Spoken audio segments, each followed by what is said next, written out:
El gasto público en beneficio de los más necesitados y de grandes obras de infraestructura que requiere el país es importante. Al respecto vamos a hablar con el doctor Curburneo. Doctor, ¿qué tan importante es el gasto público en nuestro país y si ya se está concretando a 6 meses de terminar el presente año frente a esta crisis que hemos vivido de la corrupción por un lado y el niño costero y todo lo que ha afectado al país?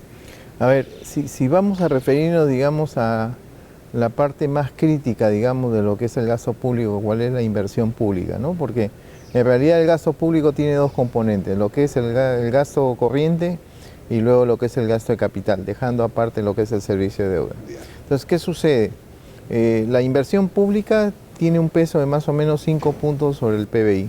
La inversión privada 20 puntos sobre el PBI. El total de inversión son 25 puntos del Producto Bruto Interno. Pero la inversión privada ha caído en el último año. Ha caído desde hace 3 años y este sería el 4º año, de acuerdo a las predicciones del Banco Central en su último reporte de inflación. La inversión privada caería en menos 1.8%. ¿Por qué? Hay varios factores. El principal de ellos es el deterioro de las expectativas. Cuando los inversores, los empresarios empiezan a mirar, por ejemplo, que la economía no da signo de reactivación, o sea que la tendencia de los mercados es a crecer muy lentamente, empiezan, digamos, a cancelarse, digamos, contratos de personal, se empiezan a aplazar proyectos, pero en ese sentido hay que conectar lo que es el desarrollo de la inversión privada con el desarrollo de la inversión pública. Decía que la inversión pública tiene un peso de 5 puntos sobre el PBI, la de privada 20%. El tema es que hay algunos analistas, por ejemplo, miran la inversión pública a través solamente de su porcentaje sobre el PIB y como que la consideran menos importante. Yo diría más bien al contrario. Es absolutamente importante, digamos, porque tiene un efecto inductor sobre la inversión privada. Es decir, es funcional al crecimiento de la inversión privada. Lo pongo como un ejemplo sencillo. Cuando se construye, por ejemplo, un puente, digamos, que facilita la integración de dos zonas separadas por un río, para decirlo en términos muy fáciles. Sí. Entonces, ¿qué sucede? Que, por ejemplo, los agricultores, digamos, que están a cada lado del río, al tener ese canal de comunicación, definitivamente tienen más conectividad con los mercados. Y estos agricultores con más conectividad a los mercados pueden ser sujetos de crédito y pueden ser sujetos de inversión privada también. O sea, la inversión privada sigue a la inversión pública y es por eso que me parece vital en un contexto de querer reactivar la economía, que la inversión pública se puede ejecutar en 100%, y ahí miremos algunos números. Hasta el mes de mayo la inversión pública se ha caído más o menos un 15%. ¿Eso qué significa? Que si de acuerdo a las predicciones del Banco Central, en donde se esperaría, digamos, que la inversión pública pueda crecer este año en 7%, necesariamente la inversión pública en lo que resta del año, esto es de julio a diciembre, tendría que crecer aproximadamente, digamos, en un 17% para poder lograr el crecimiento del 7%, un crecimiento del 7%. ¿Y el PBI a cuánto llegaría? Bueno, si se logra eso, estamos hablando de un efecto de 0.5% sobre el Producto Bruto Interno.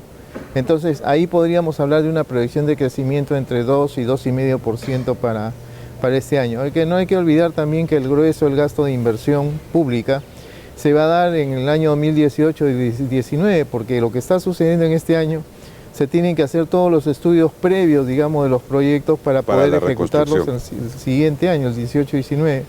Pero hay un punto adicional, y es que cuando ocurre el fenómeno del niño costero, por ejemplo, algunas vías, algunas carreteras, estaban puestos en zonas de alto riesgo, por ejemplo, en zonas de quebradas, digamos, o lechos de río. Obviamente no se puede reconstruir esa infraestructura ahí donde estuvo originalmente, por la sencilla razón de que como va a haber más recurrencia del niño costero, entonces haríamos un gasto inútil. ¿Y eso qué significa? Que se tiene que relocalizar este tipo de infraestructuras. Y eso implica estudios de ingeniería previos. Y los estudios de ingeniería no se hacen en 24 horas. Por eso que yo soy convencido que el grueso del gasto de reconstrucción se va a dar en el año 2018-2019. Y obviamente por esa razón, por lo menos en lo que es infraestructura, se podría acreditar que el producto del próximo año podría estar creciendo alrededor del 4%. Entonces, la reactivación que tanto esperamos se concretará y será una realidad a partir de 2018. Sin duda, digamos, siempre y cuando, digamos, que se efectivice, digamos, los pasos previos que acabo de mencionar. Y ahí hay, por ejemplo, temas administrativos no poco importantes. Por ejemplo, la necesidad de terminar de generar los reglamentos del sistema invierte.pe, que como todos sabemos reemplazó al Sistema Nacional de Inversión Pública. Eso es un elemento clave para la toma de decisiones por parte de los encargados, digamos, de proyectos de inversión. ¿Se espera que el 28 de julio se anuncie todos estos cambios o se fortalezca o se apruebe todas estas normas o estos reglamentos? Yo entiendo que el actual ministro de Economía, Fernando Zavala, está trabajando en eso, porque evidentemente, digamos, no hay manera de que en el discurso del 28 de julio el señor presidente de la República tenga que hacerse algunos anuncios conducentes a lo que es la necesidad de reactivar la economía, porque creo que ya es más o menos evidente, digamos, la desaceleración.